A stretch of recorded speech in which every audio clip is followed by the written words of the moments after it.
আসসালামু আলাইকুম ওয়া রাহমাতুল্লাহি ওয়া বারাকাতুহু। আলহামদুলিল্লাহ ওয়াসসালাতু ওয়াসসালামু আলা রাসূলিল্লাহ ওয়া আলা আলিহি ওয়া সাহবিহি আজমাইন। সমস্ত প্রশংসা আল্লাহ রাব্বুল আলামিনের। আল্লাহ রাব্বুল আলামিন আমাদেরকে এই সময়গুলো কিছু গুরুত্বপূর্ণ আলোচনা আলোচনার মধ্যে আল্লাহ তাআলা আমাদেরকে কাটানোর তৌফিক দিয়েছেন। আমি আগে যেটা খবর নিলাম যে এখানে যারা বিশিষ্ট আপনারা যারা আছেন তাদের অধিকাংশই তরুণ উলামা হযরত যারা আপনারা আছেন, আসলে আপনাদের সামনে কথা বলার মতো যোগ্যতা আমার নাই। আমি মাদ্রাসার পবিত্র অঙ্গনে পা দেওয়ার মতো সৌভাগ্য আমার হয়নি। জাহিলিয়াতের মধ্যেই আমার বেড়ে ওঠা, সেখানে আমার বড় হওয়া। তো সেই জায়গা থেকে আজকে আপনাদের সামনে অল্প কিছু কারগুজারি পেশ করতে চাই, রিপোর্ট দিতে চাই যে আমাদের এখন কি অবস্থা, এটুকু আপনাদের সামনে উপস্থাপন করতে চাই।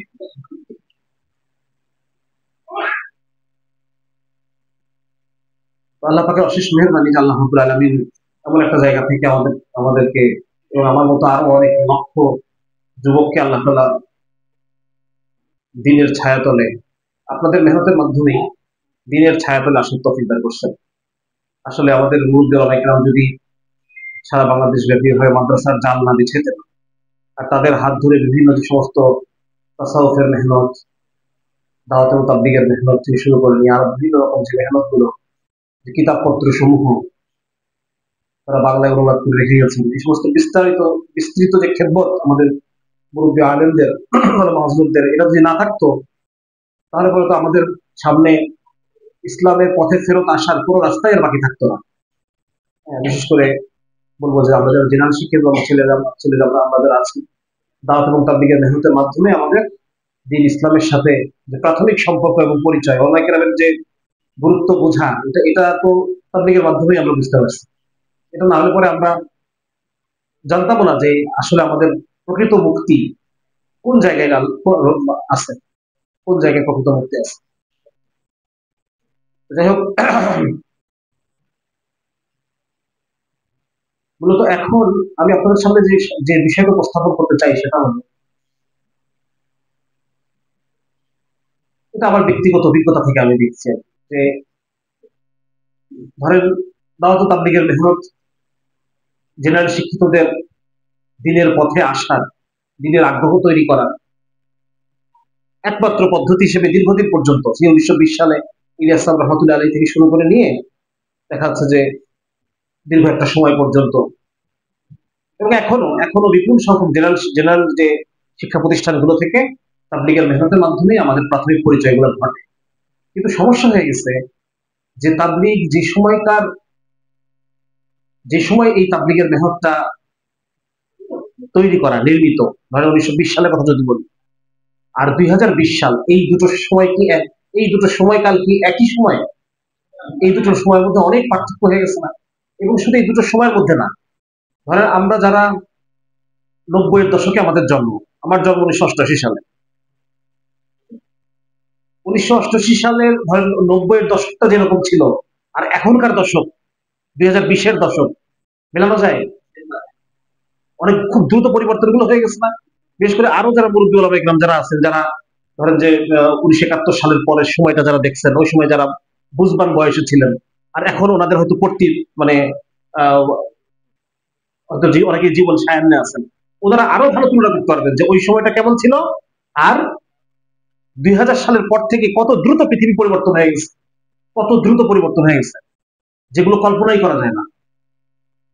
যার কারণে আমার মূল উদ্দেশ্য এটা যে আসলে ধরেন যে আমাদের ওলামায়ে কেরাম মুরব্বীরা আমাদের সামনে যে আমানত অর্পণ করে গেছেন, বিভিন্ন মেহনত, বিভিন্ন সংগঠন, বিভিন্ন কিতাবপত্র, এগুলোকে হুবহু অনুসরণ করা একটা জিনিস, আরেকটা হচ্ছে এগুলোকে যুগের চাহিদার পরিপ্রেক্ষিতে এগুলোর ধরনকে পরিবর্তন মানে একটু বদলায় নেওয়া, এগুলোকে আরো অগ্রসর করা, আরো অ্যাডভান্স করা। যেমন ধরেন আমি একটা উদাহরণ দিয়ে আপনাদেরকে বুঝাই। যেমন ধরেন শেখ জাকারিয়া কান্ধলভি রাহিমাহুল্লাহ, ওনার লেখা একটা বই আছে ফাজাইলে আমাল, একটা কিতাব আছে। তাই না? আমরা জানি এটা সারা পৃথিবীতে একটা মকবুল বই, মকবুল একটা কিতাব, খুবই মকবুল মাশাআল্লাহ। কোরআন শরীফের পরে বলা হয় যে এটা আসলে সত্য কথা, যে কোরআন যে পরিমাণ ছাপানো হয়, যদি এর পরে কোনো কিতাব যদি ধরা হয় যে কোনটা সবচেয়ে বেশি ছাপানো হয়, বলা যেতে পারে যে ফাজাইল আমল বইটা সারা পৃথিবী জুড়ে বিভিন্ন ভাষায় সেই পরিমাণ অনেক অনেক বেশি ছাপানো হয়। তো আপনারা লক্ষ্য করবেন যে 2000 সালের পর থেকে মানুষের কাছে তথ্যের প্রবাহ, তথ্য, এত তথ্য কি মানুষের কাছে ছিল আগে? মানে ধরেন যে, মনে করেন একটা এলাকার আগে একটা ছিল যে একটা এলাকায় যিনি ওলামায়ে কেরাম আবাদ করছেন, ওই মাযহাবের মানুষই ওই তথ্যগুলোই তার কাছে পৌঁছাইতো। ভিন্ন মাযহাবে কোথায় কি আসল আছে এই তথ্য তার কাছে পৌঁছানোর কোনো সুযোগই ছিল না। এই নোয়াখালী এলাকার চারটি অঞ্চলের ওলামায়ে কেরাম ধরেন যদি শাফিঈ মাযহাবের ওলামায়ে কেরাম যদি আবাদ করে থাকেন, তাহলে ওই হানাফি মাযহাবের এলাকার তথ্য, যুক্তি এই অঞ্চল পর্যন্ত আসার কোনো সুযোগ এখানে ছিল না। কিন্তু 2002 সালের পর থেকে আমরা লক্ষ্য করলাম যে বিপুল ভাবে টেলিভিশন চ্যানেলের মধ্য দিয়ে, ইন্টারনেটের মধ্য দিয়ে, ইউটিউব আসলো, হ্যাঁ, বিপুল ভাবে বিভিন্ন তথ্য। তখন দেখা যাচ্ছে আমাদের ওলামায়ে কেরাম আমরা এটাকে কি করলাম, এটার উত্তর দেওয়ার চেষ্টা করলাম, এটার জবাব দেওয়ার চেষ্টা করলাম। বিপুল সংখ্যক মানুষ তারা তাদের সালাদকে পরিবর্তন করে ফেললো। আমরা এই ফেতনাগুলো আমরা দেখছি না, এই সমস্যাগুলো আমরা দেখছি। তারপরে আমাদের ওলামায়ে কেরাম এর বিভিন্ন দলিল আদিল্লা, যুক্তি তর্ক, বাহাস মুবাহাসা এগুলোর মাধ্যমে তারা এটাকে দেওয়ার চেষ্টা করেন। আমি মানে অবস্থার পার্থক্য বোঝানোর চেষ্টা করতেছি। 2000 সালের পর থেকে মানুষের কাছে এত বেশি পরিমাণে এত তথ্য মানুষের কাছে আমাদের কাছে আসা শুরু হয়েছে যে সেটা ভালো খারাপ সব দিক দিয়ে, ভালো তথ্য যেরকম আসে, খারাপ তথ্য আসে, দিনী তথ্য আসে, বদ্দিনী তথ্য আসে, এর কোনো বাধা নাই, অবাধ তথ্য চলে আসতেছে মানুষের কাছে এখন। হ্যাঁ, রাসূলুল্লাহ সাল্লাল্লাহু আলাইহি ওয়াসাল্লাম একটা হাদিসের মধ্যে সম্ভবত এরকম আছে যে শেষ জমানায় কলম প্রকাশ পাবে, এরকম একটা হাদিসের তর্জমা আমরা করছি আর কি। একটা আলামত হলো কলম প্রকাশ পাওয়া। প্রত্যেকেই লিখতেছে, সবাই লেখে, ফেসবুকে সবাই পোস্ট লিখতেছে, সবাই লেখক এখন। আগে তো এরকম ছিল না, যারা মুরব্বী ওলামায়ে কেরাম ছিল তারাই লেখালেখি করতেন। এর ফলে দেখা গেল যে বিভিন্ন বাতিল তথ্য মানুষের কাছে অনেক, সঠিক তথ্য মানুষের কাছে অনেক। তার মানে আমি বুঝাতে চাচ্ছি, দেখেন মানুষের রুচির একটা পরিবর্তন হয়ে গেছে। এখন এই জায়গায় মানুষ দেখা যাচ্ছে তারা এখন, আগে মানুষ এত দলিল খুঁজতো না, এখন মানুষ দলিল খুঁজে। আগে এত মানুষ দলিল, ওলামায়ে কেরাম বলে দিতেন যে এভাবে আমল করেন, এটা করেন, ওটা করেন, বাস শেষ। কিন্তু 2000 সালের পর থেকে আমরা লক্ষ্য করলাম যে মানুষ কোরআন হাদিসের রেফারেন্স চায়, দলিল চায়, কোন গ্রন্থে আছে এটা জানতে চায়, বুখারীতে আছে না মুসলিমে আছে, হ্যাঁ, নম্বর সহ উল্লেখ করতেছে অনেক, কেউ কেউ আমরা দেখতে পাইলাম। তার মানে মানুষের মধ্যে একটা 1920 সালের আওয়াম আর 2020 সালের আওয়ামের মধ্যে পার্থক্য আছে। এক নাম্বার, দৃষ্টিভঙ্গিগত পার্থক্য আছে। একটা সময় মানুষ যেটা পেত আলেমদের মুখ থেকে ওটা মেনে নিত। এখনকার যারা আওয়াম তারা উল্টা, উল্টা শিক্ষায় শিক্ষিত। ওই সময়কার আওয়াম ছিল অশিক্ষিত, আর এখনকার আওয়ামরা হলো কুশিক্ষিত। এরা শিক্ষিত কিন্তু কি উল্টা শিক্ষায় শিক্ষিত। আগেকার আওয়াম তো পাতিলে কিছু নাই, শূন্য, ওলামায়ে কেরাম যেটা বলতেন তারা মেনে নিত। আর এখনকার আওয়ামের পাতিলের মধ্যে যত গান্দেগি আর যত মানে কি বলে এটাকে, যত বাতেল মতবাদ যা আছে, বিবর্তনবাদ থেকে শুরু করে সেকুলারবাদ, নাস্তিকতা, এই সেই বিভিন্ন ধরনের জিনিসে তার এই পাত্রটা পরিপূর্ণ। সুতরাং এখন এক নম্বর হচ্ছে সে ওলামায়ে কেরামের কথা কি আর গুরুত্ব দিচ্ছে না, আর দুই নম্বর হচ্ছে তাকে গুরুত্ব পেতে হলে তার সামনে আরো কিছু বিষয়, আরো কিছু সাজায় গুজে এমন ভাবে তার সামনে উপস্থাপন করার প্রয়োজনীয়তা এখন তৈরি হয়েছে, যে প্রয়োজনীয়তা আগে ছিল না। আমি ব্যাপারটা বুঝতে পারছি কিনা? সুতরাং আমি এত আলোচনার মূল উদ্দেশ্য যে ওই ওই যে ফাজলা বলে চলে যায় আমি, যখন মানুষের মধ্যে একটা একটা একটা তাহকিক করার একটা, কিছুই না, তাকে একটা হাদিসের নাম্বার বলে দেন আপনি, এর দ্বারা তার অন্তরের মধ্যে একটা কি আসলো, একটা ইতমিনান আসে যে না ঠিক আছে, এটা অমুক হাদিসের কিতাবের মধ্যে আছে, এটা মন গড়া কোনো কথা না। তো তখন এখন যদি কোনো কেউ যদি এই কথা বলে যে তাহলে আমরা ফাজাইল আমল কিতাবটাকে আমরা আবার সুন্দর করে সাজাই, তাহলে এটা কি শেখ জাকারিয়া আব্দুল্লাহ রাহিমাহুল্লাহর সাথে মানে বাদবাড়ি করা হবে, নাকি তার নজরিয়াত এবং ফিকিরটাকে আরো আগায় নিলাম আমি, তার কিতাবটাকে কি আমি অপমান করলাম, নাকি তার কিতাবটাকে আমি আরো বেশি যুগের সাথে আমি আরো ম্যাচ করে দিলাম? আমার কথাটা ধরতে পারছেন আপনারা? অবশেষে কিন্তু ওই কিছুদিন আগে দারুল ফিকর থেকে ওই কিতাবটার পরিপূর্ণ তাহকিক সহ বের হয়েছে, এবং এখন এটা সব স্তরের মানুষ এটাকে আপন করে নিচ্ছে। হ্যাঁ, এমনকি যারা যে সমস্ত ভাইরা যে সহি হাদিস খোঁজেন তারাও এখন এই কিতাবটাকে তার থেকে উপকৃত হচ্ছে। সুতরাং এই যে বলতেছিলাম যে এই যে গত 50-60 বছরের মধ্যে মানুষের ভিতরে দিনী রুচি এবং বদ্দিনী রুচির মধ্যে যে একটা বিরাট পার্থক্য ঘটে গেছে, এই পার্থক্যটা যদি আমরা ধরতে না পারি, হাসিনার পতনের একটা অন্যতম কারণ এই পার্থক্য ধরতে না পারা। এটা আপনারা বিভিন্ন পত্র পত্রিকা আলোচনায় অলরেডি আপনারা এটা হয়তো আন্দাজ করছেন যে হাসিনা এই পার্থক্যটা, যে মানুষের মধ্যে রুচি, মানুষের মধ্যে বলে না জেনজি, বলে জেনজি 2000 সালের পরে যাদের জন্ম, তারা একটা ভিন্ন একটা রুচিতে বড় হয়েছে, অবাধ তথ্য প্রবাহের মধ্যে বড় হয়েছে, অপেক্ষাকৃত বেশি স্বাধীনতা, অপেক্ষাকৃত বেশি কি বলা যায় কোন নিয়ম শৃঙ্খলার মধ্যে এরা বড় হয় নাই। এরা একটা খোলা পাখির মতো বড় হয়েছে। এটা কেউ কেউ উশৃঙ্খল, কেউ কেউ স্বাধীন চেতা। আমরা যেভাবে মুরব্বীদের সম্মান করে চলছি, এরা হক কথা বলতে কাউকে ছাড়ে না, বাপকেও ছাড়ে না। এরকম একটা মানে কথার কথা মুখের উপর বলে দেয়, এইরকম একটা জেনারেশন কিন্তু এখন আমাদের সামনে। এবং হাসিনা মনে করছেন যে আমি 2013 সালে যেভাবে জুলুম অত্যাচারের স্টিম রোলার দিয়ে আমি যেভাবে ওলামায়ে কেরামকে ধ্বংস করছি, ওই একইভাবে আমি এদেরকেও ধ্বংস করবো। এই জায়গায় ভুলটা হয়ে গেছে ক্যালকুলেশনে।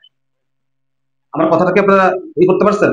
এবং একই ভুল এখন আবার বিএনপি করতেছে, একই ভুল।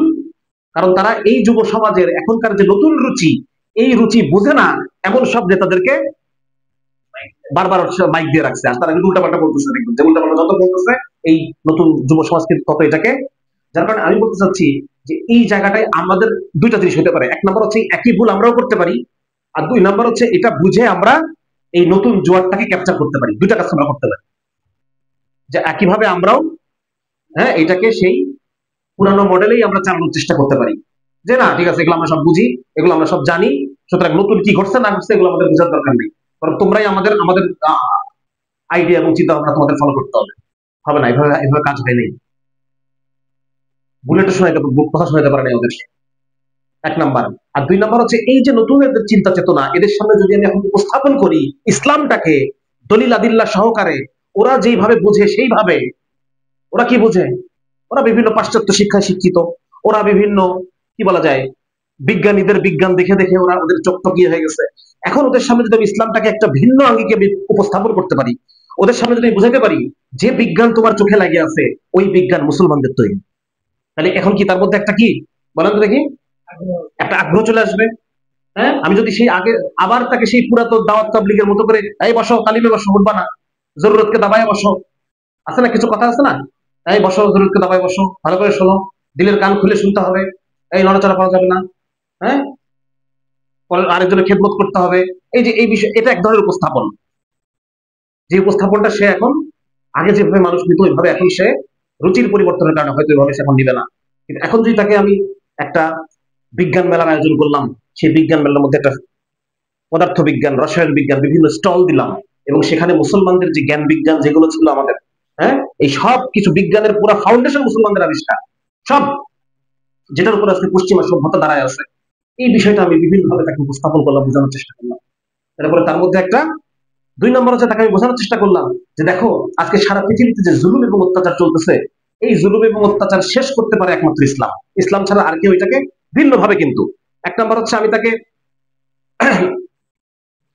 আমলের শখ পয়দা করার মাধ্যমে তাকে করতে পারি, আরেক রকম ভাবে আমি তাকে করতে পারি, সেটা হচ্ছে তাকে পৃথিবীর বর্তমান সমস্যাগুলো দেখায় কিভাবে ইসলাম এই প্রত্যেকটা সমস্যাকে ধরে ধরে সমাধান করে, ইসলামী রাষ্ট্র কিভাবে কাজ করে, কিভাবে সমাধান করে, ইসলামী অর্থ ব্যবস্থা কিভাবে, জাকাত ভিত্তিক অর্থ ব্যবস্থা কিভাবে মানুষের দারিদ্র্যকে বিমোচন করে, এগুলো আমরা দেখালাম, এগুলো আলোচনা করলাম। এর মধ্যে দুই একজন পশ্চিমা অর্থনীতিবিদের দুই একটা কথা ঢুকাই দিলাম, ওরা আহমিয়াত তোর মধ্যে আছে, ওর বরত্ব তোর মধ্যে আছে, ঠিক আছে না। এরপর লাস্টে বললাম দেখো ওরা আজকে যেটা স্বীকার করতেছে সেটা আল্লাহ রাব্বুল আলামিন, আলিমুল গায়ব, যিনি সবকিছু জানেন, অতীত ভবিষ্যৎ সবকিছু জানেন, উনি 1400 বছর আগে তার হাবিবের মাধ্যমে এটাকে এস্টাবলিশ করে দেখাই দিচ্ছে। সুতরাং আজকে তোমরা যেটা মনে করতেছো এটাকে ভাঙো, এবং কোরআনের যে বিপ্লবী আদর্শ এটাকে গ্রহণ করো। ভিন্ন একটা উপস্থাপন, আমি কিন্তু একই কথা বলছি কিন্তু ভিন্ন ভাবে এটাকে আমি ভিন্ন একটা মোড়কে তার সামনে উপস্থাপন করছি, যে এটা সে খায়। যার কারণে এটা হচ্ছে গুরুত্বপূর্ণ। আমি এখন বলতে চাচ্ছি এটা যে আমাদের এই এখন আপনারা ওলামায়ে কেরাম যাদের ভিতরে কাজ করবেন, একটা সময় ওলামায়ে কেরাম যাদের মধ্যে কাজ করছে, আর এখন আপনারা যাদের মধ্যে কাজ করবেন, এই দুটো অডিয়েন্স ভিন্ন। আমি এটা বোঝানোর চেষ্টা করতেছি, ভিন্নতাটা বোঝানোর চেষ্টা করতেছি, ঠিক আছে না। আমরা আমাদের যে কোনো মজমায় শুধু দাঁড়িয়ে এবং টুপিওয়ালা মানুষ দেখে আমরা মনে করতে পারি যে না অনেক, তো অনেক ইস্তেমার মাঠে আমরা 10 লক্ষ মুসলিম দেখে আমরা মনে করতে পারি না দেশে দিনের জোয়ার বয়ে যাচ্ছে। আসলে কি তাই? আসলে ইস্তেমার মাঠে দেখে বা আমাদের কোন একটা ছাত্র জমায়েত দেখে এটাকে আমরা বলতে পারবো যে সবকিছু দিনের জাগরণ হয়ে যাচ্ছে? হচ্ছে না তো, কারণ এটা কত পার্সেন্ট, আমরা কত পার্সেন্ট, সমস্ত কওমি ওলামায়ে কেরাম, আমরা আওয়াম, তবলিগের মেহনত সব মিলে কয় পার্সেন্ট এই বাংলাদেশের? 5%। আমরা 5%-এর বেশি আমরা না। আজকে কেউ আমাদের কোনো এজেন্ডায় আসে না। আপনি দেখবেন আমরা যখন ডাকি তখন আমাদের লোকজনই আসে, আর কেউ আসে না। আজকে রাখাল রাহা রাসূলুল্লাহ সাল্লাল্লাহু আলাইহি সাল্লামকে চ দিয়ে গালি দিছে, চ দ দিয়ে গালি দিছে, আল্লাহ রসুলকে, আল্লাহকে গালি দিছে।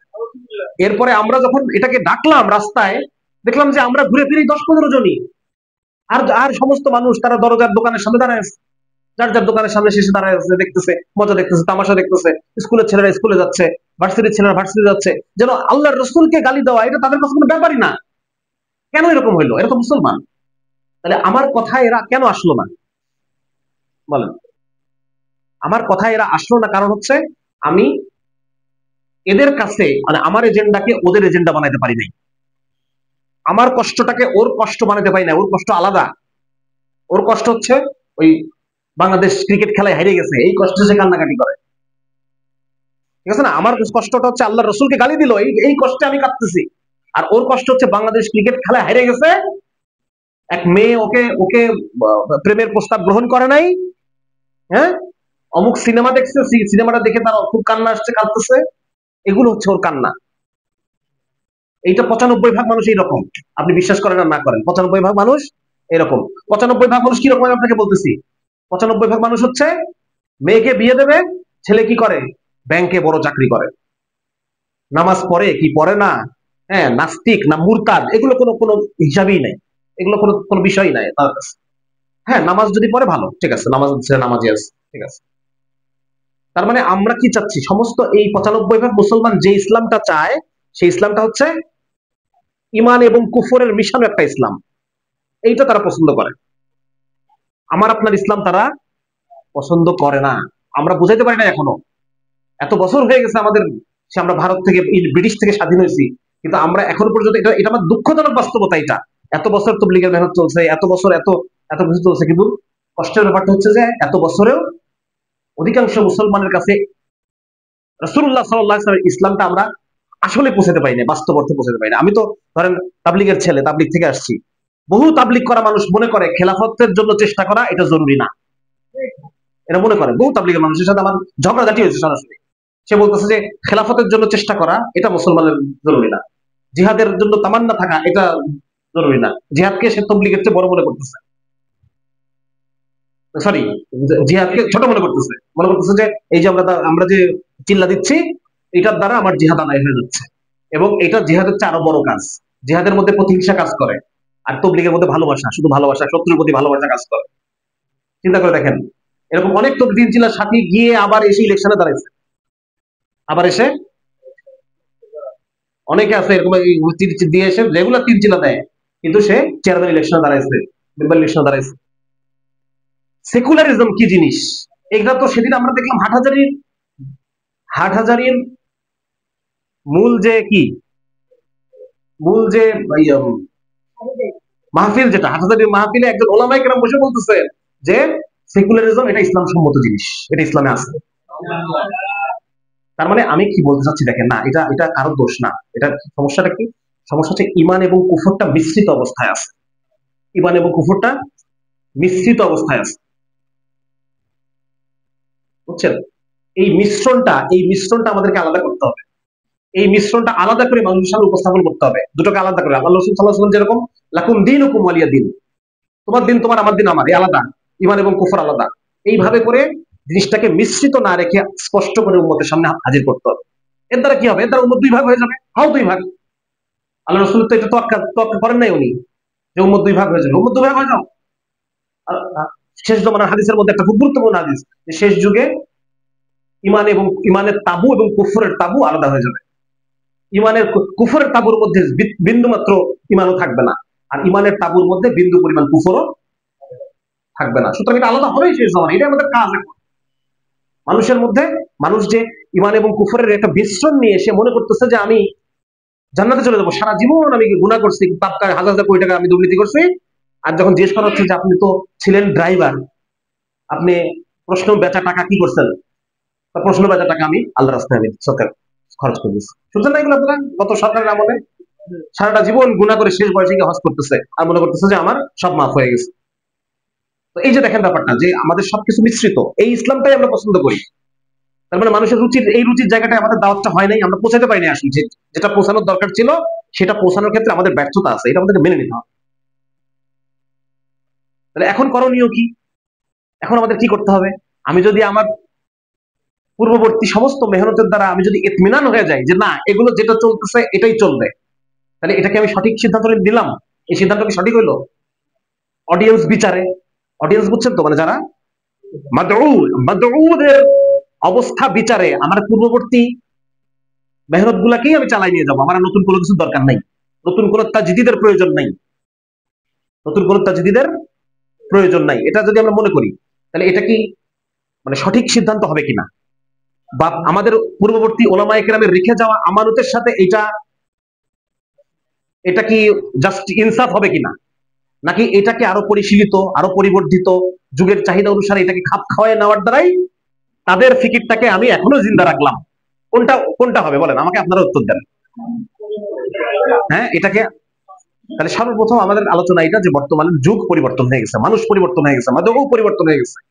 এই মাদউকে দাওয়াত দেওয়ার ক্ষেত্রে আমাদেরকে ভিন্ন একটা তাজদীদি চিন্তা করতে হবে এবং ভিন্ন ভাবে তার সামনে উপস্থাপন করতে হবে। তাহলে পরে আমরা আমাদের বুজুর্গদের ফিকিরকে এবং বুজুর্গদের মেহনতের যে মানসা এবং নকশা, এটাকে এটার সাথে আমরা ইনসাফ করলাম, এটাকে আমরা জীবিত রাখলাম, জিন্দা রাখলাম। ঠিক আছে না? এই জন্য আমি এখন মূলত আমি এখন যে পড়াশোনা আমি করতেছি আলহামদুলিল্লাহ, এটা ইমাম শাহ ওয়ালিউল্লাহ মুহাদ্দিস দেহলভী রাহিমাহুল্লাহ, ওনার ওনার ওনার জীবন নিয়ে, ওনার জীবনের, ওনার মানহাজ নিয়ে বেশ কিছু বইপত্র শুরু করছে আলহামদুলিল্লাহ। উবাইদুল্লাহ সিন্দি রহমতুল্লাহ পড়লাম, তারপর হচ্ছে সৈয়দ আলী হাসান আলী নদভী রাহিমাহুল্লাহ, ওনার লেখাটা দেখলাম। এখন উলামায়ে কেরামের উদ্দেশ্যে আমি একটা জাহেল, আমার আরজ হচ্ছে, হযরত আপনারা আমাদেরকে শাহ ওলিউল্লাহ মুহাদ্দিস দেহলভীর সেই বিপ্লবী মানহাজটা আবার ফেরত নিয়ে এনে দেন। বিভিন্ন কারণে, ব্রিটিশের নির্যাতনের কারণে, আমার কথাটা একটু আপনারা বোঝার চেষ্টা করেন, এটা এটা দুঃখের কথা বলতেছি, কষ্ট থেকে বলতেছি, যে ব্রিটিশদের ওয়ালিউল্লাহ মুহাদ্দিস দেহলভী রহমতুল্লাহ আলাইহি যে মানহাজটা রেখে গেছিলেন ওনার জিন্দগির মধ্যে, উনি উনি একই সাথে কি কি ছিলেন? উনি একই সাথে মুহাদ্দিস, এটা তো এই পরিচয় আমরা সবাই জানি। আপনাদের সকলের সনদের সিলসিলায় কিন্তু ওনার, উনি ছাড়া কিন্তু এই উপমহাদেশে কোনো সনদ নাই। শাহ ওলিউল্লাহ মুহাদ্দিস দেহলভী রাহিমাহুল্লাহ একজন মুহাদ্দিস। দুই নম্বর হচ্ছে উনি একজন খুব উঁচু মাত্রার ফাকিহ ছিলেন এবং উনি ছিলেন মুজতাহিদ। উনি হানাফি মাযহাবের সমস্ত মাসলাইলগুলোকে যদি মানতেন, ব্যাপারটা এরকম না, কিছু কিছু জায়গায় ওনার নিজস্ব ইজতিহাদ ছিল। দুই নম্বর। তিন নম্বর হচ্ছে উনি ছিলেন একজন, ওই আমলের একজন বড় তাসাউফের, ইলমুস সুলুকের ইমাম ছিলেন, একজন বিশাল বড় ইমাম ছিলেন। তিন নম্বর হচ্ছে উনি একজন বড় দার্শনিক ছিলেন। আজকে পশ্চিমা বিশ্ব যে সমস্ত বড় বড় ফিলোসফারদেরকে নিয়ে গর্ব করে, উনি এদের চেয়েও বড় পর্যায়ের ছিলেন। ইসলামী আইন, রাষ্ট্র, সমাজ, এগুলো নিয়ে বিস্তারিতভাবে মানুষকে যুক্তি সহকারে বুঝাই দেওয়া, এই কাজগুলো উনি করছেন। ওনার কিন্তু এই চারটা পরিচয়। এবং শাহ ওলিউল্লাহ মুহাদ্দিস দেহলভী রাহিমাহুল্লাহ, ওনার যে, উনি একাধিকবার তো মক্কা মদিনা সফর করেন। তো মদিনায় অবস্থানকালে একবার রাসূলুল্লাহ সাল্লাল্লাহু আলাইহি ওয়াসাল্লামের জিয়ারত হয় তার।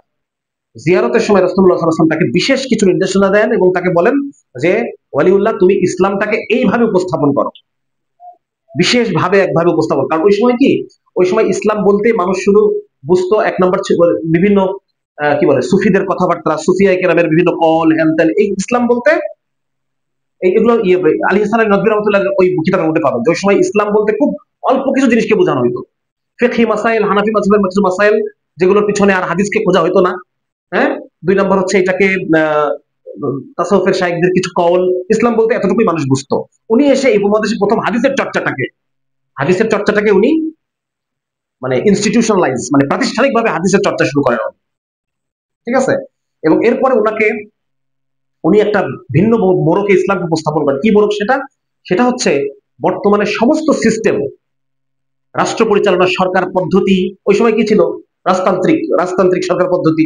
মোগলরা তখন শাসনে ছিল, মোগল শাসন চলতেছিল। তো ওই সময় যেভাবে রাষ্ট্রটা চলতেছে, যেভাবে সমাজগুলো চলতেছে, যেভাবে ইসলামটাকে চালানো হচ্ছে, ইসলামকে ব্যাখ্যা করা হচ্ছে, হ্যাঁ, গ্রিক ফিলোসফি, আর হচ্ছে গ্রিক যুক্তিবিদ্যা, আর হচ্ছে তাসাউফ, এগুলো দিয়ে ইসলাম, এটা হচ্ছে ইসলাম।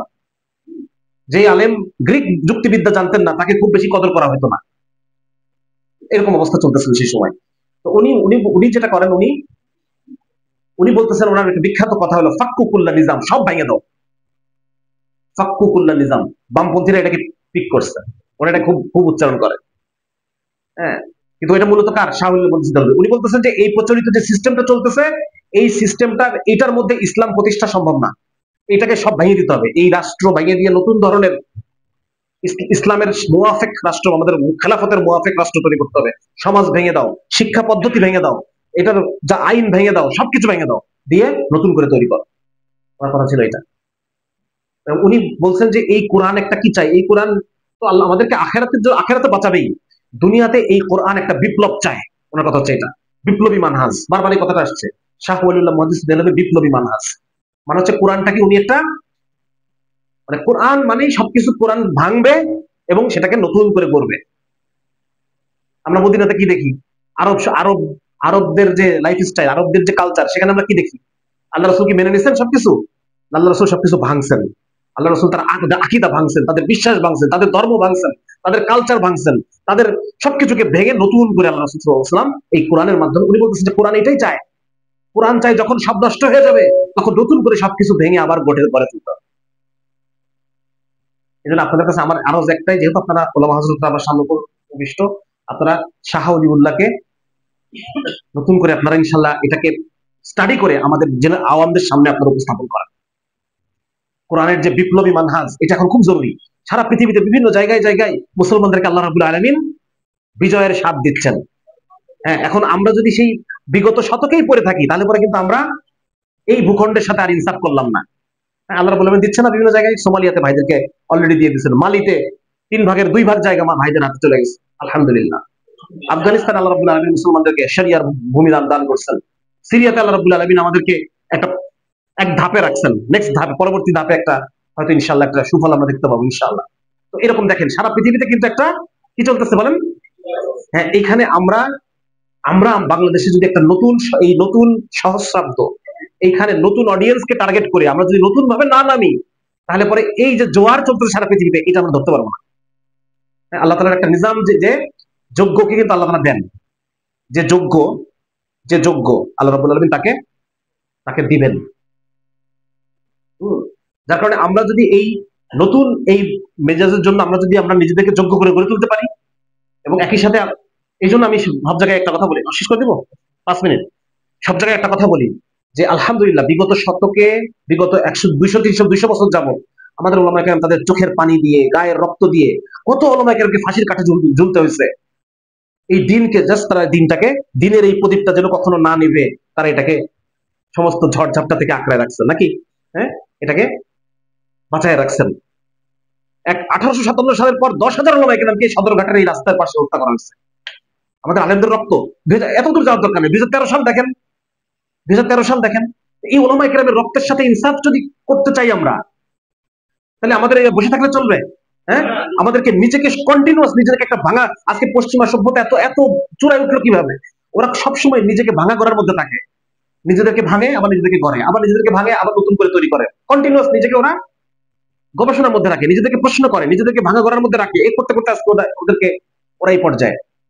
আর আমরা যে, মানে এই যে দুনিয়ার বাস্তবতাটা আমরা আমরা যদি না বুঝে, বোঝার চেষ্টা না করি, আমরা যদি রিজিড জমুদের মধ্যে থাকি, জমুদ হয়ে থাকি, তাহলে আমরা তো আমাদের ওনাকে রক্তের সাথে ইনসাফ করলাম না। 2013 সাল দেখেন, আলেমরা রক্ত দিচ্ছেন, প্রতিটা ক্ষেত্রে ওলামায়ে কেরাম রক্ত দেন, কিন্তু যে ফলটা খায় কে? সেকুলাররা ফলটা খেয়ে নিচ্ছে। তার কারণ হচ্ছে আমরা মেইন স্ট্রিম, ওই যে বললাম আপনার ডাকে দোকানদার আসতেছে না, ভার্সিটির ছাত্র আসতেছে না, সেটাকে মনে করতেছে না, কারণ আমরা তার রুচির জায়গাটা অ্যাড্রেস করতে পারি নাই, তার রুচির মতো করে আমরা জিনিসটাকে উপস্থাপন করতে পারি নাই।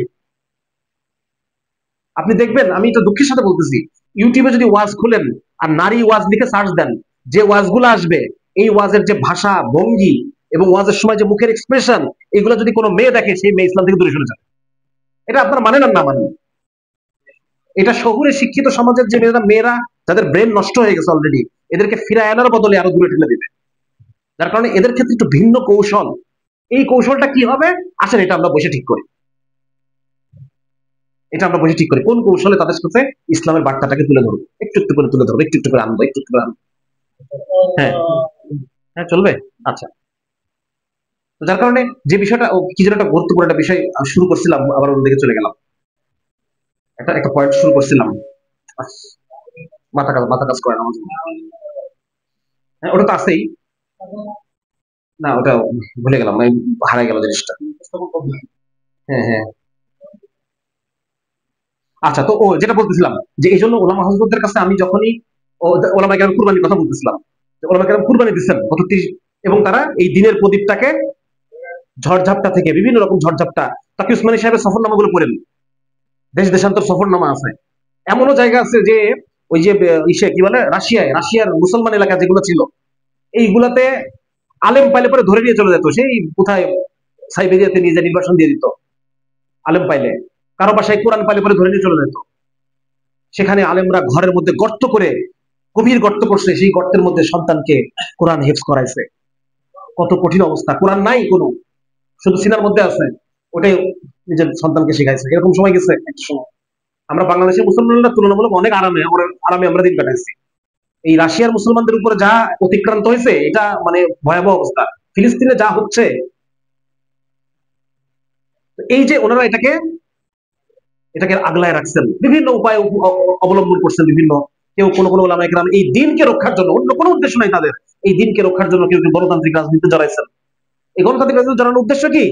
দিনকে, আমাদের দিনের যে সমস্ত সুগুল গুলো ছিল এইগুলোকে হেফাজত করা। তাদের কিন্তু নিজস্ব কোনো খাইশের জন্য তারা এই গণতন্ত্রের মতো একটা যে মতবাদ, এই মতবাদের মধ্যে যে তারা ঢুকছেন, এটা নিজের নিজের খাইশের জন্য না, ইসলামকেই বাঁচানোর জন্য, আমাদের মাদ্রাসাগুলোর উপর যেন সকলের দৃষ্টি না পড়ে, এই জন্য তারা বিভিন্ন প্রক্রিয়া, বিভিন্ন পদ্ধতি তারা অবলম্বন করছেন। এখন 2000 সালের পর থেকে আল্লাহ রাব্বুল আলামিন সারা পৃথিবীতে মুসলমানদেরকে, হ্যাঁ, দিন ইসলামের এক বিজয়ের, এখন কিন্তু আমি এই লুকায় রাখলে হবে না, আমাকে এটা, আমাকে এই আগুনটা ধরাই দিতে হবে সংখ্যানে। আমার কথা বুঝতে পারছেন ভাই? কি বললাম? তার মানে কি, আমি যদি এখন এই আগুন যদি সংখ্যায় ধরাই দেই, তার মানে কি আমি যিনি আগলায় রাখছিল তার সাথে বেইনসাফ করলাম? হ্যাঁ, নাকি তার যে উদ্দেশ্য, এই উদ্দেশ্যটা বাস্তবায়ন করলাম? এটাই এখন কাজ ভাই আমাদের, এটা আমাদের কাজ। ওলামায়ে কেরাম আমাদের জন্য দোয়া করবেন, তারা আমাদেরকে দিক নির্দেশনা দিবেন। তাদের মুরব্বী ওলামায়ে কেরামের দিক নির্দেশনা অনুসারে, দোয়া অনুসারে আমরা যুবকরা মাঠে নেমে যাবো ভাই। মাঠে নেমে আমরা কাজ করবো। এবং সবখানে মাদ্রাসায় যদি কোনখানে আমার বক্তব্য দেওয়ার সুযোগ আমি বলি, ভাই এতদিন শুধু আলেম হয়েছেন, এখন আলেম হওয়ার পাশাপাশি নেতা হইতে হবে আপনাদেরকে। এই উম্মতকে নেতৃত্ব দেওয়ার মতো যে যোগ্যতাগুলো, এগুলো অর্জন করতে হবে আমাদের, বুঝছেন? নেতৃত্ব তো আপনারাই দিবেন, কিন্তু এই যুগটা আলাদা। এই যুগের মতো করে আমাদেরকে নেতৃত্বের যে প্রশিক্ষণ গুলো আছে, এগুলো আমাদেরকে নিতে হবে। আর অনেক কিছু জানতে হবে, অনেক বিষয় জানতে হবে। যাদের নেতৃত্ব দিবেন তাদের মানুষটা বুঝতে হবে, নাকি নেতা হইতে হলে এগুলো করতে হয়। সুতরাং আপনারা এখন আর শুধু আলেম হবেন না, এখনকার জমানা এই এই শতক, এই উম্মতের বিজয়ের শতক। কিন্তু সেই বিজয়ের জন্য এই ভূখণ্ডের সাথে ইনসাফ করবো আমরা, যদি আমরা এটার জন্য তৈরি হই। আর 2 নম্বর হচ্ছে, যদি এটার জন্য আমরা মাঠে নামি, বিপুল সংখ্যক জেনারেল শিক্ষিত, এমন জেনারেল শিক্ষিতদের জন্য এরা কিছু করতে চায়, কাজ চায়, এরা কাজ চাচ্ছে যে আমাকে কাজ দেন, আমি দিন ইসলামের জন্য কাজ করতে চাই। যদি আপনি কাজ না দেন, এরা হয়তো বা শিবিরে যোগ দিবে, যেখানে কাজ আছে সেখানে যাবে। হ্যাঁ, যার কারণে এই যুবকদেরকে সংগঠিত রাখা, বিশেষ করে আমরা এমন আলেমের অভাব অনুভব করি, যাদের কাছে এই যুবকদেরকে আমরা হস্তান্তর করতে পারবো। কারণ ওলামায়ে কেরামের অনেক নিজস্ব বিভিন্ন ব্যস্ততা আছে, আছে না বলেন? আমাদের বিভিন্ন ব্যস্ততা, কেউ কেউ কিতাব পত্রের মধ্যে ব্যস্ত আছেন, লিখতেছেন, কেউ দশটা দৃশ্য নিজেই একটা 24 ঘন্টা আটকায় রাখে। যিনি মুদাররিস, তার তো 24 ঘন্টা বই মুতালা করতে হয়, সেগুলো আবার ছাত্রদেরকে পড়াইতে হয়, কত ধরনের কাজ থাকে। যার কারণে আমরা এই যুবকদেরকে, যে যিনি লাগাতার সময় দিবেন এদের ইসলাহ, এদেরকে কর্মের মধ্যে লাগাই দেওয়া, এদেরকে নিগরানি করা, শরীয়ত সম্মতভাবে চলতেছে কিনা, হ্যাঁ, এদেরকে দিয়ে বিভিন্ন দাওয়াতি কার্যক্রম করা, এরকম ওলামায়ে কেরাম আসলে আমরা অভাব অনুভব করি। হ্যাঁ, যারা এদের সমস্যাগুলোকে বুঝবে, বিপুল সংখ্যক যুবক, তারা ধরেন যে এমন এমন সমস্যা, যে সমস্যাগুলোর সাথে আসলে আপনারা ওইভাবে পরিচিতও না, এমন এমন সমস্যা আছে, বিভিন্ন জটিল সমস্যা দিয়ে আছে। একটা ভার্সিটি ক্যাম্পাসের মধ্যে ধরেন যে ছেলেটা,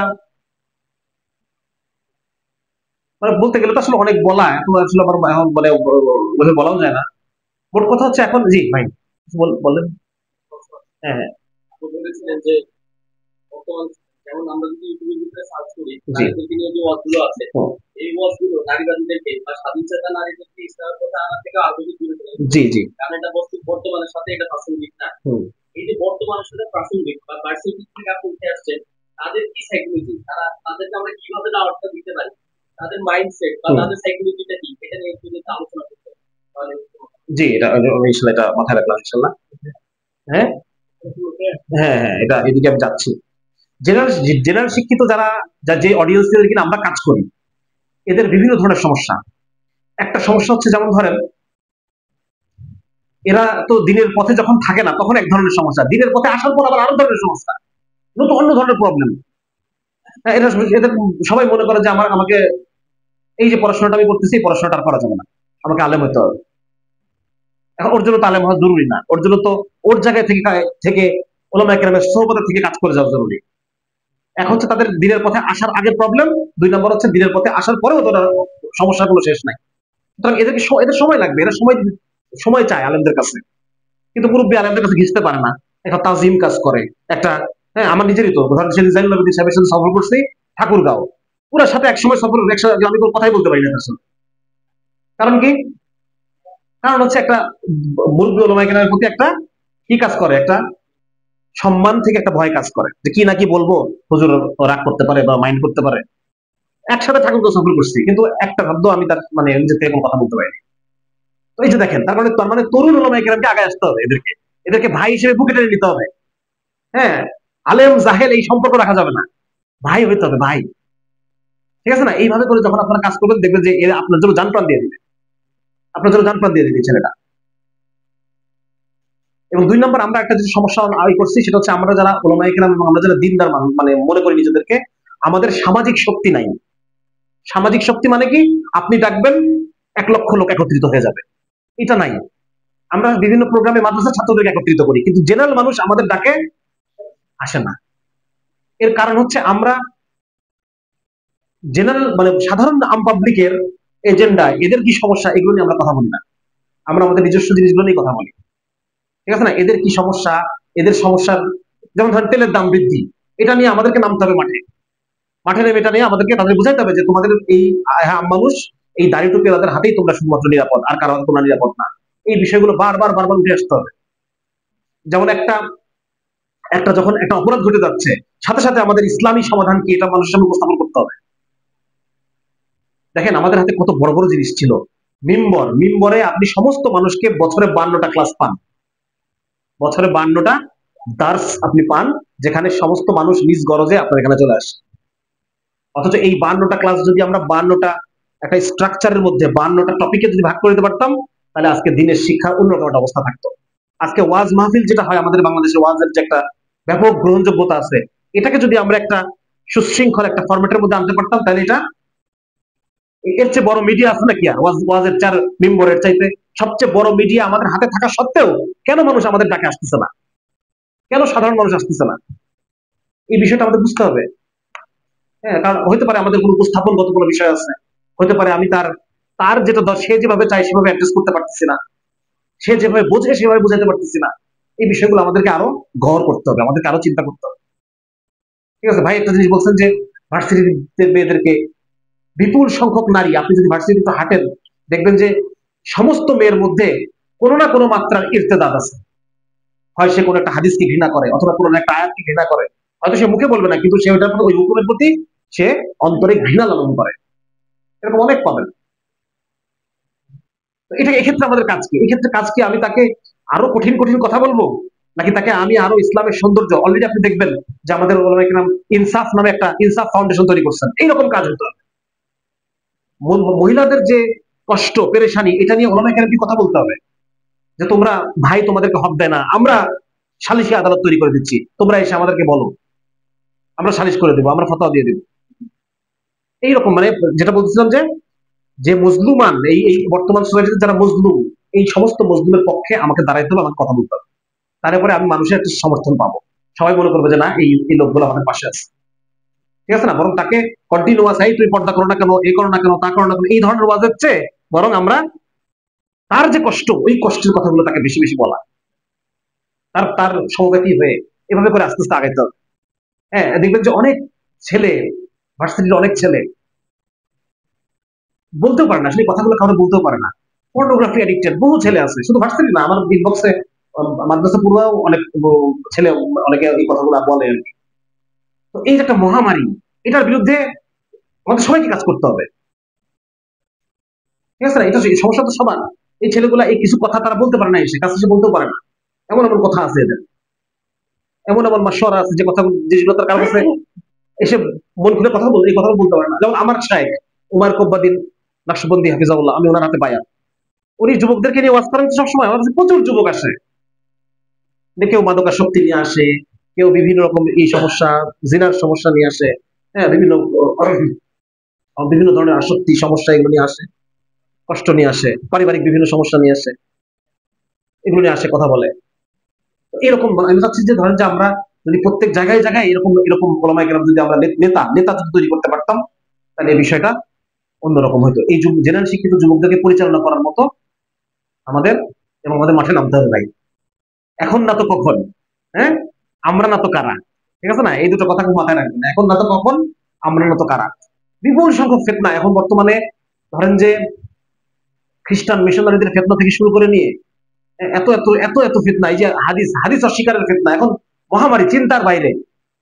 এই ভার্সিটি প্রফেসর টফেসর থেকে শুরু করে ভার্সিটির ছাত্রদের মধ্যে হাদিস অস্বীকারের যে ফিতনা ব্যাপক হারে, অসহায় লাগে মাঝে মধ্যে, এত খারাপ লাগে, এত অসহায় লাগে, যে কত কাজ দরকার আর সেখানে আমরা মূলত সেরকম ভাবে উপস্থাপন করতে পারতেছি না, হাদিস অস্বীকারের ফিতনা। তারপর ধরেন যে মেয়েদের মধ্যে তো বললামই, মেয়েদের মধ্যে বিভিন্ন রকম ইরতেদাদ আছে তাদের মধ্যে। ওর কথাটা শুনতে হবে, কথাটা শুনে তার মতো করে সে যে যুক্তিগুলো বোঝে ওই যুক্তি সহকারে তার সামনে উপস্থাপন করলে, হ্যাঁ, যেমন আমার একটা বই আছে, যদি কেউ করে থাকেন, ডাবল স্ট্যান্ডার্ড টু একটা বই আছে, ডাবল স্ট্যান্ডার্ড টু। গতদিন জাহাঙ্গীরনগর বিশ্ববিদ্যালয়ে আহ, একজন একজন মৌলানা আছেন, আমাদের বড় ভাই মৌলানা আকরাম ভাই, ওনার একটা মাদ্রাসা আছে, সেই মাদ্রাসায় 100-র উপরে মেয়ে পড়ে জাহাঙ্গীরনগর বিশ্ববিদ্যালয়ে, তার মধ্যে একজন দুজন আলেম হয়ে যাচ্ছে মাসাল্লাহ। মানে এদের মধ্যে, তার মধ্যে একটা মেয়ে চিঠিপত্র মানে প্রশ্নোত্তরের সময় আমাকে চিঠি লিখছে, একটা প্রশ্নোত্তর পর্বের সময় চিঠি লিখছে, বলছে ভাই আমি আগে জাহাঙ্গীরনগর বিশ্ববিদ্যালয়ে পড়তাম, আমি বিতর্ক করতাম। বিতর্কটা হচ্ছে এমন একটা সেক্টর বিশ্ববিদ্যালয়ের ক্ষেত্রে, এমন একটা জায়গা যে জায়গার মধ্যে নাস্তিকতার চাষাবাদ করা হয়, বুঝছেন? ধরেন দেওয়া হবে যে সূরা নিসার আলোকে ইসলামে নারীর অবস্থান, নারীর বিরুদ্ধে না নারীর পক্ষে, এটা একটা বিতর্কের বিষয় দিয়ে দিল। বিতর্ক হচ্ছে, বিতর্কের মধ্যে একদম যা ইচ্ছা তাই খারাপ খারাপ কথাবার্তা যা এভাবে এভাবে ই করে ইসলামকে। তো এই যে জায়গায় চাষাবাদ হয় সেই জায়গার একটা মেয়ে, সে আমাকে বলতেছে আমি জাহাঙ্গীরনগর বিশ্ববিদ্যালয়ের ডিবেট বিতর্ক বিতর্ক সোসাইটিতে ছিলাম, আমি আপনার বই পড়ার মাধ্যমে, আমি আপনার ডাবল স্ট্যান্ডার্ড টু বই পড়ার মাধ্যমে আমি বুঝতে পারছি যে আসলে আমি যেভাবে চলতেছি এটা ঠিক না। আমি পরবর্তী ইসলামের দিকে আসি এবং আমি এখন শাইখের মাদ্রাসায় পড়াশোনা করতেছি, আপনি আমার জন্য দোয়া করেন। এটা সে আমাকে কোনো প্রশ্ন না, জাস্ট লিখে পাঠান, আমি তার জন্য কিছু মুক্তাসার দোয়া করলাম আর কি। তো এই দেখেন মানে কেন, কারণ হচ্ছে এটা আপনাকে আবার আমার বইটা পড়ে দেখতে হবে যে আমি কিভাবে উপস্থাপন করছি নারীদের সমস্যাগুলো, এবং ইসলাম কিভাবে এগুলোকে ধরে ধরে ধরে ধরে সমাধান করছে, এটা আমি ওই বইয়ের মধ্যে কিভাবে উপস্থাপন করছি। এই জন্য বলতেছিলাম যে আলহামদুলিল্লাহ, আল্লাহর অশেষ মেহরবানি যে লেখক জীবনের 10 বছর পরে এসে যখন আমি ইমাম শাহ ওয়ালিউল্লাহ মুহাদ্দিস বিল্লাহ জিন্দেগি পড়তেছি, আমার কাছে মনে হচ্ছে যে আলহামদুলিল্লাহ আল্লাহ তাআলা আমাকে ওইভাবেই আল্লাহ তাআলা কাজগুলো আমাকে দেওয়ার দিন করাইছে। হ্যাঁ, যে ইসলামকে একটা বিপ্লবী মানহাজে উপস্থাপন করা এবং মানুষকে সামনে যুক্তি তর্কের মাধ্যমে ইসলামের যে ইসলামী যে সর্বোচ্চ খায়ের, এর চাইতে কল্যাণ সম্ভব না। এবং ইসলামের বিধিবিধানগুলো গবেষণা করলে বোঝা যায় যে এমন একজন এই বিধানগুলো পাঠাইছেন যিনি মানুষের জাররা জাররা পরিমাণ জানেন, মানুষের প্রতিটা কোষে কি ঘটতেছে যিনি জানেন, যিনি জানেন যে মানুষের মনের মধ্যে কি ঘটতেছে, এই 1 লক্ষ মানুষ বসে আছে, 1 লক্ষ মানুষের কার ব্রেনের মধ্যে কি ঘটতেছে, এমন একজন ছাড়া এই বিধান কারো পক্ষে আসা নাজিল করা সম্ভব না। এই বিষয়গুলো আমি খুলে খুলে মানুষকে বলি, পশ্চিমাদের রিসার্চ থেকে মানুষকে বলি, যার আহামিয়াত দিলের মধ্যে বসে আছে। হ্যাঁ, ওই বিভিন্ন গবেষণা, পশ্চিমা বিজ্ঞানীদের গবেষণা থেকে বলি, পশ্চিমা বিভিন্ন ফিলোসফারদের গবেষণা থেকে বুঝাই যে পশ্চিমা ফিলোসফি ভুল। তারা নিজেরাই সমালোচনা করছে, এবং সমালোচনার জায়গাগুলোতে যে জায়গাগুলো দেখা যাচ্ছে ওই জায়গাগুলোতে ইসলাম সমাধান নিয়ে হাজির, যেটা ওরা জানতেন না, এই জায়গাগুলো আমি ওদেরকে ধরাই দিই। তখন ওরা বুঝতে পারে যে না, আসলে আসলে তো ইসলামই তো সেই দিন, যেই দিন মানুষের জন্য আল্লাহ তাআলা পাঠাইছেন। যাই হোক, মোট কথা অনেক আলোচনা, আলোচনা তো আসলে শেষ নাই। বিশেষ করে আপনাদেরকে পেলে আমার আরো শুনতেও ইচ্ছা করে অনেক বেশি। হ্যাঁ, আমার মনে হয় গল্পেরও কোনো গল্প শেষ হবে না। চলতেই থাকবে। তোমার কথা আপনাদের কাছে আমার আর্জি এটাই যে আপনারা একটু শাহ ওয়ালিউল্লাহ মুহাদ্দিস দেহলভী রাহিমাহুল্লাহ ওনার বিপ্লবী মানহাজটা গবেষণা করেন, ব্যাপকভাবে গবেষণা করেন, এটাকে নিয়ে লেখালেখি, এটাকে নিয়ে বিভিন্ন মাকাল আলোচনা, এটাকে নিয়ে ওয়াজ, এগুলো নিয়ে সবখানে আলোচনা করে মানুষের মধ্যে ইসলামের ক্ষুধাকে জাগ্রত করেন। ইসলামের ক্ষুধা আপনারা নেতৃত্ব দেন, শুধু কাজ আমরা করতেছি। কাজ জেনারেল শিক্ষিত পোলাপান করবে, এরা ভর্তি। ধরেন একজন ওলামাকের বিপরীতে ধরেন 10টা জেনারেল শিক্ষিত ছেলে পেলে মজুদ আছে, সমস্যা নেই। খালি আপনাকে কাজ করাইতে হবে, এদেরকে দিয়ে কাজে লাগাই দিতে হবে, কাজে লাগিয়ে লেগে যাও, এদের ইসলাহ করতে হবে। হ্যাঁ, ওই যে রাসূল সাল্লাল্লাহু আলাইহি ওয়াসাল্লাম যে আয়াতটা কি, ইউআল্লিমুহুল কিতাব ইউযাক্কিহিম ওয়া ইউআল্লিমুহুম, এই যে ওদেরকে এই কাজটাই, ওদেরকে তাজকিয়া করা, ওদেরকে ইসলাহ করা এবং ওদেরকে ইলম পৌঁছায় দেওয়া, ওদের কাজকর্ম যেন ইলমের মধ্যে থাকে এটা নিশ্চিত করা, এটুকুই কাজ আমাদের। ওরা কাজ করতেছে, কাজ করবে, ঠিক আছে ইনশাআল্লাহ। সুতরাং আপনারা আমাদের কিছু দিনকে উপস্থাপন করেন এবং আমাদেরকে নেতৃত্ব দেন, এবং নেতৃত্বে যাওয়ার মতো করে আপনারা নিজেদেরকে তৈরি করেন। আরো কষ্ট আছে, নেতৃত্ব অনেক কষ্টের জিনিস। হ্যাঁ, আল্লাহ রাব্বুল আলামিন তার রাসূলদেরকে নেতা বানানোর জন্য ছাগল চড়াই দিতেন, সমস্ত নবীদেরকে আগে ছাগল চড়াই দিতেন। যে পরিমাণ ধৈর্য এবং যে পরিমাণ সহিষ্ণুতা, কষ্ট বরদাস্ত করার ক্ষমতা লাগে। হ্যাঁ, সুতরাং আপনারা ইনশাআল্লাহ নিয়ত করেন ইনশাআল্লাহ সবাই, হ্যাঁ নিয়ত করেন ইনশাআল্লাহ। এই যে যারা মাদউ আছে, এই মাদউর হালত বোঝা, তার ভাষাকে বোঝা, তার চাহিদাটাকে বোঝা, রুচিকে বোঝা, এবং সেইভাবে ইসলামটাকে বিপ্লবী মানহাজ অনুসারে তাদের সামনে উপস্থাপন করা। জনগণের মধ্যে জসিমুদ্দিন রহমান হাফিজুল্লাহ একটা কথা বলেন যে জনতার মধ্যে আজকে দেখবেন সবার মধ্যে ভোটের ক্ষুধা, ভোট দিলেই তার সব পরিবর্তন হয়ে যাবে, তাই নাকি? ভোট দিলে মানুষের আমাদের কপাল, আমাদের নসিব পরিবর্তন হয়ে যাবে। ভোট দিয়ে দিয়ে তো হাসিনাকে বসাইছিলাম নাকি? হাসিনাকে যখন 2008 সালে বসাইলাম, সেটা কি ভোট দিয়ে না ভোট ছাড়া? ভোট দিয়ে মানুষ তাকে বসাইছে। তাহলে ভোটের দ্বারা কি মানুষের মানুষের নসিব পরিবর্তন হয়? এই যে হাসিনা গত 16 বছরে যা খাইছে, এটাকে যদি 16 বছর একটানা না খাইয়া 3 বারে খাইতো, 3 টার্মে খাইতো, মাঝখানে মাঝখানে আরেকজন খাইতো, তাহলে আমরা কেউ কোনো আওয়াজই করতাম না, কোনো কথাই হইতো না। হয়তো কোনো কথা হইতো? যেটা 16 বছর একটানা সে চুরি করছে, ওটাকে 3 ভাগে চুরি করতো। তাহলে দেখেন এই ভোটের দ্বারা কিছুই যায় না, কিছুই আসে না, বরং আমার মধ্যে শরিয়ার ক্ষুধা তৈরি করতে হবে মানুষের মধ্যে। প্রত্যেকটা মানুষ যেন এটা বুঝতে পারে যে শরিয়া না আসা পর্যন্ত, ইসলামী শাসন, ইসলামী রাষ্ট্র কায়েম না হওয়া পর্যন্ত তার এই কপাল পরিবর্তন কোনোদিন হতে পারে না। এই বিষয়টাই আমরা যুবকদেরকে বলতেছি, আমার জেনারেল শিক্ষিত ছেলেপেলেকে বলি যে তোমরা এই কথাটাই মানুষকে বোঝাও। তোমরা ইসলামী পরিবার, ইসলামী সমাজ, ইসলামী রাষ্ট্র, ইসলামী অর্থনীতি, ইসলামী বিচার ব্যবস্থা, এগুলো নিয়ে যেগুলো বইপত্র আছে, আলহামদুলিল্লাহ বাংলাতে আলহামদুলিল্লাহ ওলামায়ে কেরাম আমাদের জন্য যথেষ্ট মেহনত করছেন। বাংলাতে এই কাজগুলো তোমরা পড়ো, পড়ে মানুষের সামনে মিশে যাও এবং মানুষকে বোঝাও। কিন্তু এই কাজটা করার জন্যই তাদের যে নেতৃত্ব দরকার, ওটা ওরা পাচ্ছে না। এটা আপনাদেরকে আগে আসতে হবে। আপনারা আসবেন তো ইনশাল্লাহ? হ্যাঁ, কথা দিলেন তো ইনশাল্লাহ নাকি? হ্যাঁ, আপনারা আসেন ইনশাল্লাহ, আপনারা এসে আমাদেরকে হাল ধরেন। হ্যাঁ, আমরা তো যাত্রী আছি, আমরা কাজ করার জন্য রেডি আছি। আপনারা হালটা ধরে আমাদেরকে ডিরেকশনটা ঠিক করে দেন, কোন ডিরেকশনে চলবে এটা, ঠিক আছে না? সবার কাছে দোয়া চাই। ভুল ত্রুটি হয়ে গেলে আমি আমার মুরব্বী ওলামায়ে কেরাম হযরত আছেন আমার আশেপাশে, আমার পাশে। হ্যাঁ, আপনাদের কাছে আপনারা আমাদেরকে সঠিক করে দিবেন, ঠিক করে দিবেন, সঠিক রাস্তায় আমাদেরকে তুলে দিবেন। হ্যাঁ, এবং আমাদেরকে সংশোধন করবেন সর্বাবস্থায়। সবার কাছে দোয়া চাই। আসসালামু আলাইকুম ওয়া রাহমাতুল্লাহি ওয়া